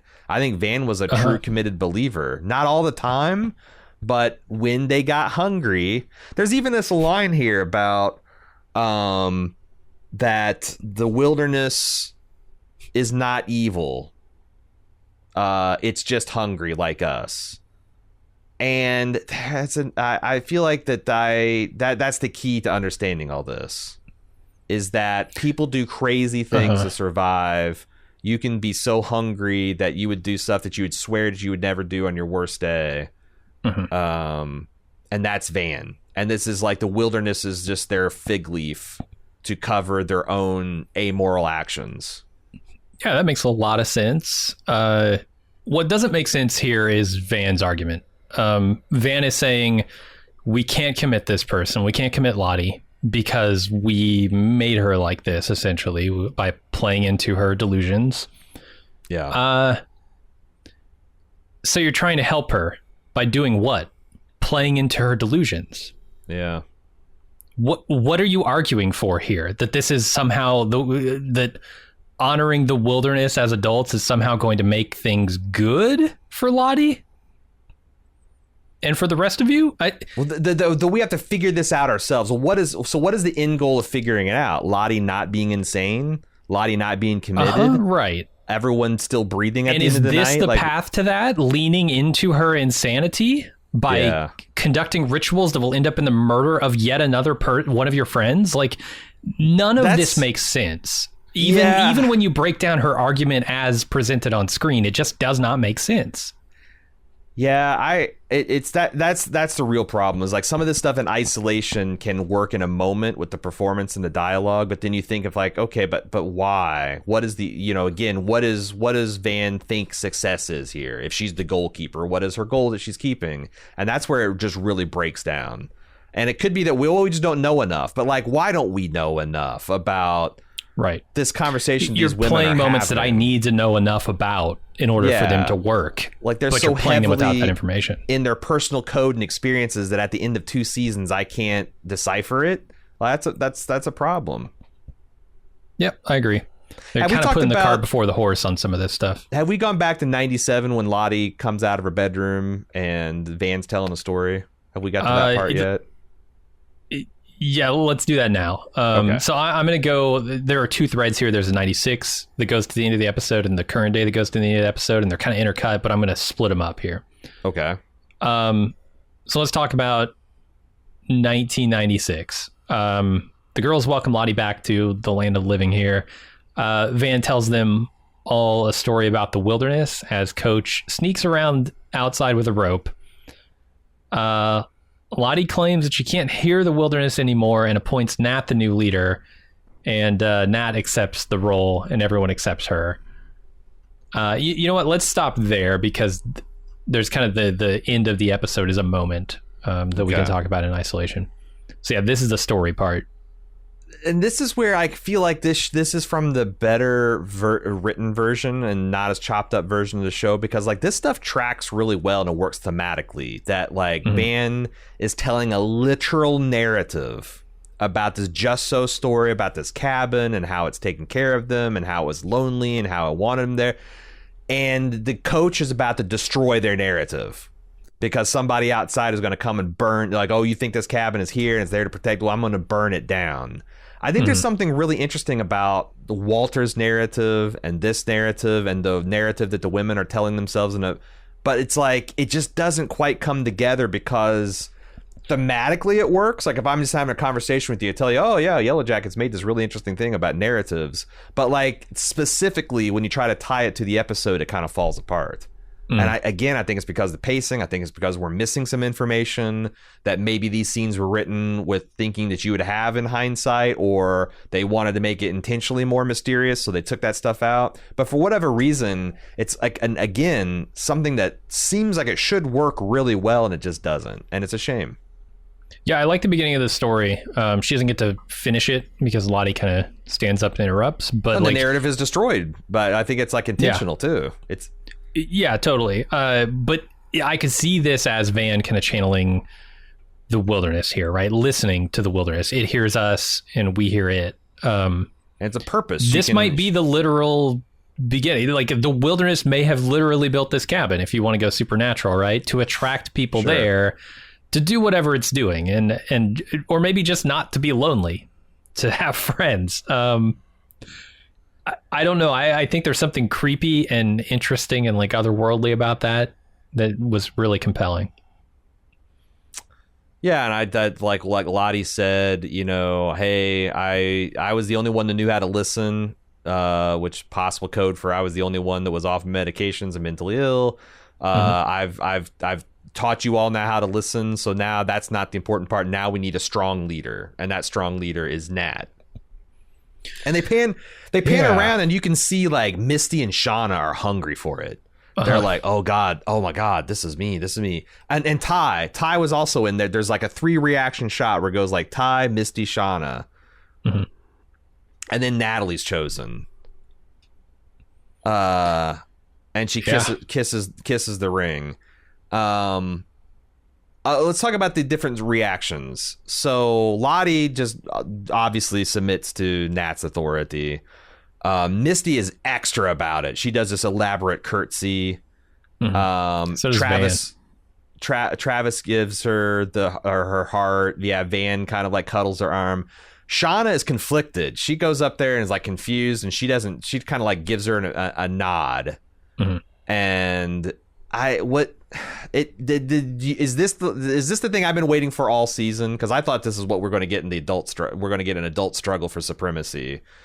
Are they setting up this spring thaw, queens coming out and stinging each other to death, like metaphorically, because obviously they can't die, but yeah, I don't know. It's clear they're definitely setting Nat up to kind of take this to the next level, right? But I mean, the stuff we've seen at the end, and knowing Nat is the leader now, and knowing how fucked up Nat is, because like people talk about who's the most fucked up Yellowjacket. I mean, from the very beginning, Nat's been very fucked up. And we thought that a lot of that was based on the stuff that happened before the wilderness with her dad and stuff. Sure. But that's not necessarily all of it. A lot of it could still be to come between this winter and when they get rescued. So how unhinged is it that Shauna is still processing all this through this very teenage, like, you know, she's writing her journal like, you know, I thought it was Jackie who was keeping me from feeling unheard and unseen, but turns out the wilderness is a bitch, and they don't like that stuff. Seems insane to me that you would take that tone and voice and that kind of journaling into this situation, but she's doing it. That's why I say, like, there's got to, like, there is a lot of jealousy and self-esteem and just like self-loathing that's Shashan's got to deal with if she's going to continue to be the team's butcher. It seems like she is. Yeah, I mean, they're definitely writing her as a teen. All those things are in there. Yeah. But I don't know. Let's go back to current day real quick, and then we'll talk about the cabin burning. Okay. Misty springs into action with a syringe. This is after Lisa comes up with a gun. She tries to take out Lisa, but Nat jumps in the way and gets killed instead. And as Nat is dying, she sees Javi, Lottie, her younger self, all telling her to let the darkness in, saying we've been here for years. Then the authorities show up. Walter tells Misty he's taking care of the Adam Martin situation. Misty, I think, kind of is too distraught to register that over killing Nat. And Jeffrey unites with his family, finds out that Natalie's dead. Lottie claims the wilderness is pleased, and she's taken by the authorities, and Ty promises they'll come check on her.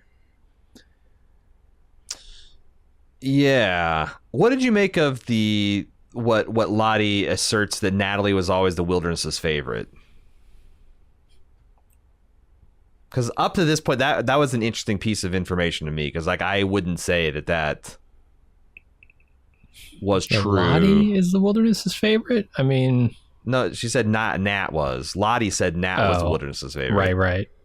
So you're always the wilderness's favorite.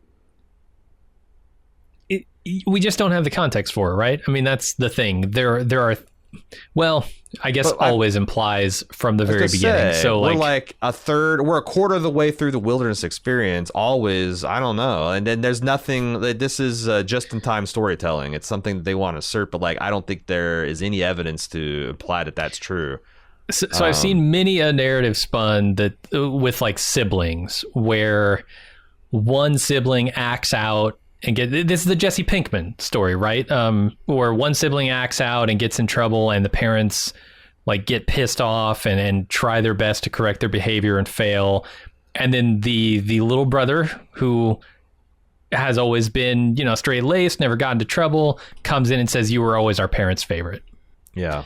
That is one way to look at the wilderness, seeing Nat as the favorite, is like Nat's always been the troublemaker in the wilderness's mind, right?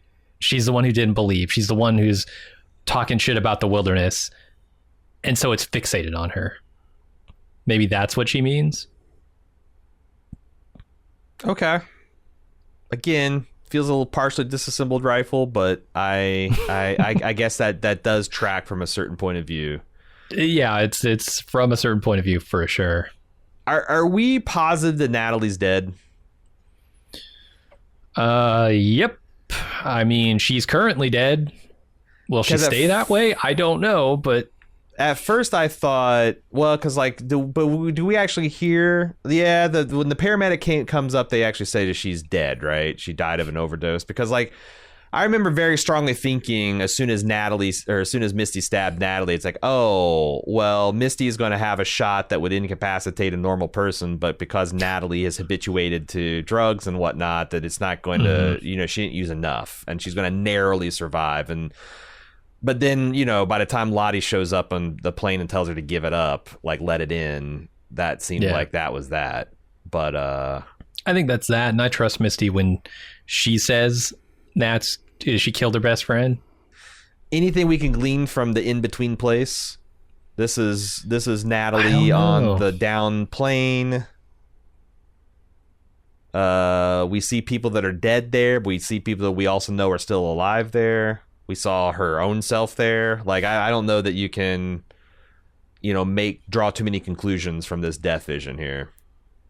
Yeah, that's the thing. It's just that, right? A vision.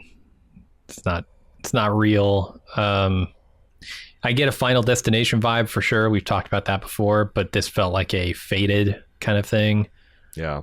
But yeah, not much more than that. Yeah. Lots of stuff for enterprising police forces to investigate here. Multiple bodies, an insane cult leader. Yeah, with poisons of all types just kind of hanging around. Your prime suspects in the middle of it, But because that's the other thing, it's like, do you buy that a police officer can assert something as true enough to back the fuck off the fella? Because that's why I was going to Sean, the Detective Suiter thing from We Own These Streets, or We Own This City, is that sometimes, like, if an official narrative is embraced by a police officer and they just assert it, like, there is this, kind of thin blue line effect where the other cops are just going to naturally go along with it. Like, if someone outside the department been like, hey, look, here's the deal, there's my part, this guy killed his butt, they'd be like, no fucking way, pal. But the fact that it's this one of their brother officers doing it, yeah, I can see it. But we'll see though. Do you think that Matt was a joke in his own police department? Because I kind of got that opinion that Kevin didn't respect him. He's his partner. Yeah, he's kind of newish too, right? He's not seasoned. So he probably doesn't know people very well. They're probably like a little. I think he's a newly minted detective anyway. Okay. Yeah. I get the impression that he might not be taken super seriously by everyone. So maybe that. I just don't know. I don't know. I know you're grasping at straws. You're trying to find a way for it all to make sense. I am because it just doesn't. It really doesn't. I don't see how they make this make sense going forward the next year. I don't. Like I said, I think there's ways that you could do it. Part of it might just be leaning into slight retcons and de-emphasizing things that aren't working and emphasizing things that are. But like. Yeah, they play this as a bittersweet resolution to the Adam Martin thing, and I wasn't necessarily buying it. But why did they have to get the cops this hot and heavy after them? I just feels like there's so much things that I don't like about this plot line. It made kind of Misty and them look stupid when I thought that they were going to be like these cold-eyed, dead-eyed serial killers that do everything right. And the cops are on their ass from the jump. And because the cops are on their ass, they got to come up with the counter. Like, it feels like a lot of this stuff, we spent so much time with this Matt and Kevin shit that ultimately doesn't really matter. I just don't get it. I don't get it. Yeah. Like, why did you like, we ended last season with me thinking that the cops wouldn't even necessarily investigate this shit. But it was like from the jump. And that's the worst part of the finale, the resolution of that. So it's like, fuck, guys. Yeah, we'll see. I don't know. So it's disappointing to me, this whole thing with Walter and the hacking, because we don't actually get to see any of it happen. We don't see how smart Walter is. We're just told by Walter that he's fucking smart, right? Yeah. Like, they did a great job with this leading up to this. Like, I always felt Walter was one step ahead of Misty in every regard. But here, it doesn't... It feels like they're trading on that reputation that they've earned with Walter before to just say, go with it. What I wanted to see is how exactly did Walter pull this off? How smart is he? Like, think of the thing that I didn't think of. Plant the evidence in the perfect, clever location that points all fingers back at either Kevin or Matt, depending on which switch he flips. I wanted to see all that happening, and that would have made me understand and respect Walter as the mastermind hacker. To just assert it here, I was willing to go with them when they were asserting that he could do that against guys like Randy, but not against guys working in the PD. Because he was so clumsy with even the attempt on Randy. Maybe that was the Misty fucking with his flow. But I can't agree more. Show me the process, and I would have been cool with this. Telling, not showing. Like they're doing so much work with, I'm your Moriarty, and us assuming everything that goes. And to be fair, he did show that he had the ability to hack into the CCTV of a no-tell motel. And he was able to track Misty's finding get inside information on her, but I don't know. It feels like Misty's a pretty hard target, but most of it was and then I guess maybe you're supposed to think again, that these the are only small glimpse town cops. The only glimpse we really see of Walter being very good at what he does is when he shows up at Misty's work. Yes. I think that's where we can respect Walter for his methods. But everywhere else, it's kind of just said Walter has great methods. Yeah. And a part of the really, you can imagine he took months to research and find out all about the facility and how they could do ins and outs and how they do the tours. And he found the old woman that he could use as the stage grandma or mother and all that. And but he is kind of this the cult honey compound is something he came up with on 24 hours notice. Yeah, it's a lot harder to think that he's got so much information because I don't know, maybe you started looking into Matt and to Kevin a day before that, but good Lord, this is light speed Moriarty type work. Sure. I just want to know how he did it. I'm curious. Yeah. Anyway, let's talk about the final scene here. 1996. Shawn is writing in her diary when she smells smoke. Coach has barred the doors and set the cabin on fire, and the girls smash their way out, carrying what they can, and watch as their only shelter burns to the ground. Boy, man, this is disruptive for a lot of reasons. Yeah. It's disruptive to the Wilderness, who presumably built this cabin to attract friends because it was lonely. It's also disruptive to their survival. Yeah, fair, I am. But Coach, I'm with you. I feel you, Coach. I feel like this is not the worst decision to make. It's an extreme response, but you know what the situation is here, Jim? It's pretty fucking extreme. It's pretty fucking extreme. And from Coach's perspective, I don't think he thinks he can peaceably coexist with them. Nope.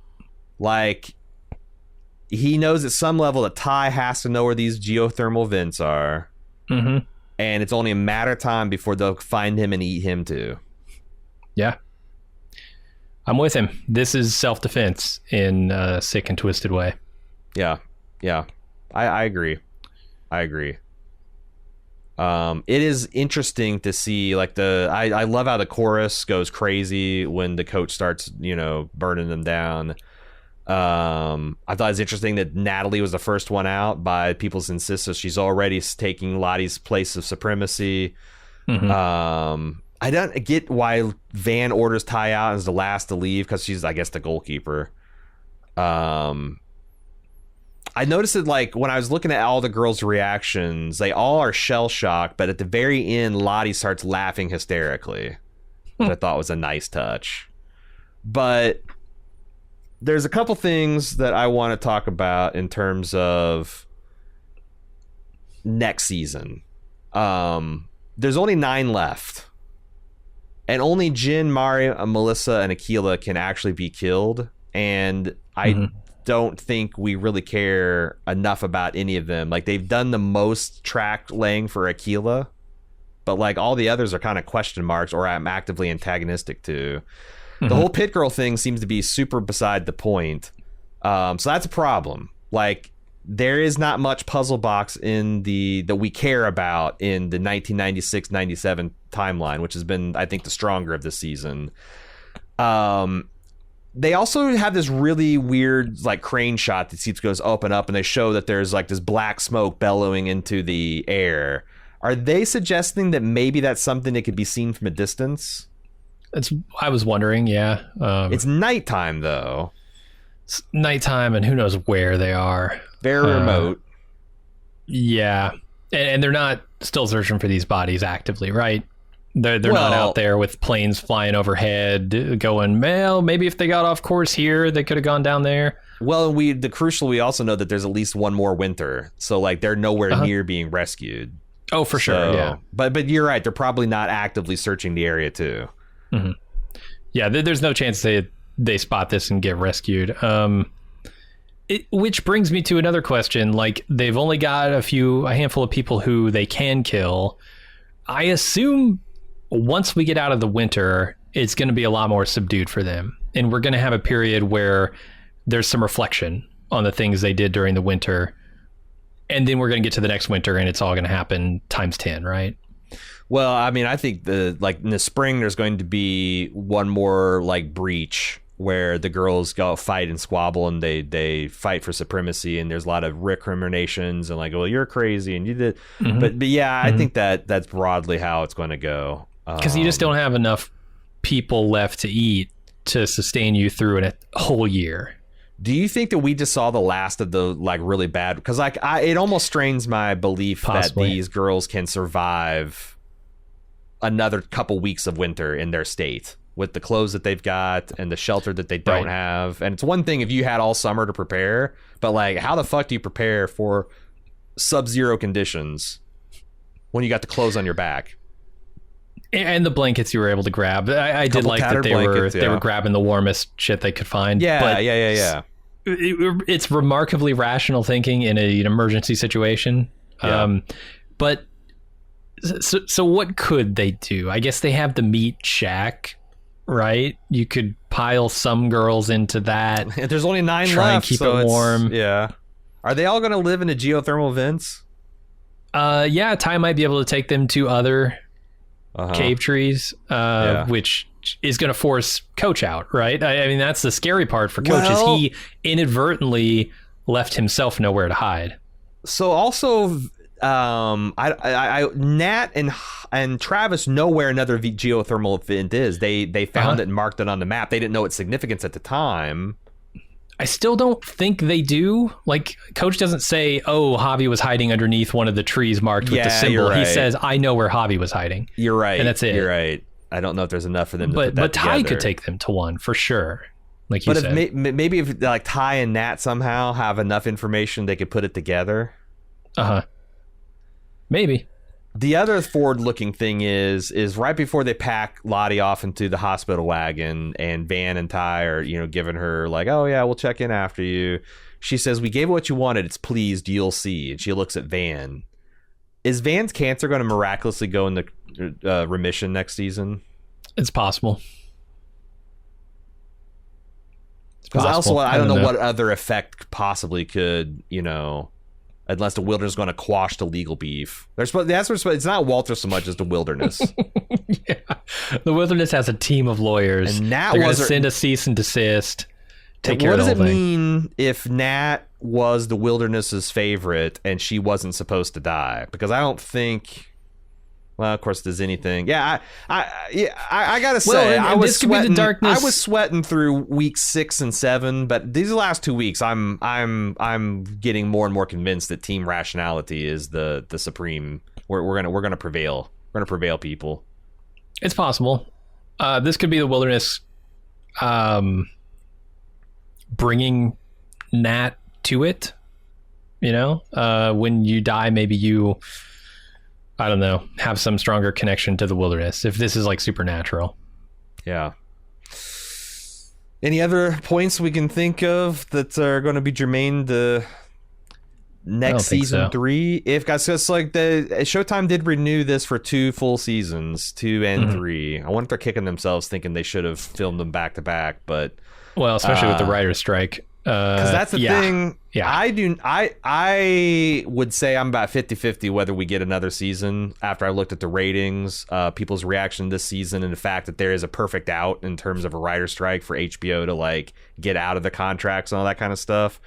How are you? Yep. What is your percentage of certainty that we're going to get another season of this? 50-50, man. Dude, and I will say that this would sting a lot. I'm talking after season 3, right? Because season 3 is already gonna happen. I don't know it will, dude. The writer's strike it throws it into question, but there are contracts already, so they'll either have to pay their way out of it. Yeah, but there might be some force majeure where it's like, well, it's, like it's like sure. Like what the writer's strike lasted for 2 years. Can these women not go and do a stage play because they're under contract? Like, there's got to be. So I think there'd be a way for them to get out, and I'm a little nervous that they would, and it would sting like 18.9. Because that's the thing is, we just had 18.99 do this to us. Mm-hmm. It's like, God damn it. It's like, as much as I think that the latter half of season 2 suffered for some problems, I really want them to see if they can redeem themselves, or if this is all part of the plan. That's also possible that we're being. I just want to know if it's supernatural or not. Yeah. Yeah, me too. Because I want to be proven right. That's my favorite thing. And if they don't do more show, I can't. Okay. I can't. I'll never be able to crow and claim victory. It's true. It's the worst. Do you have any? So otherwise, I'm going to start teasing people for feedback. Yeah, let's do it. Because Yellowjackets at baldmove.com. Do you have takes?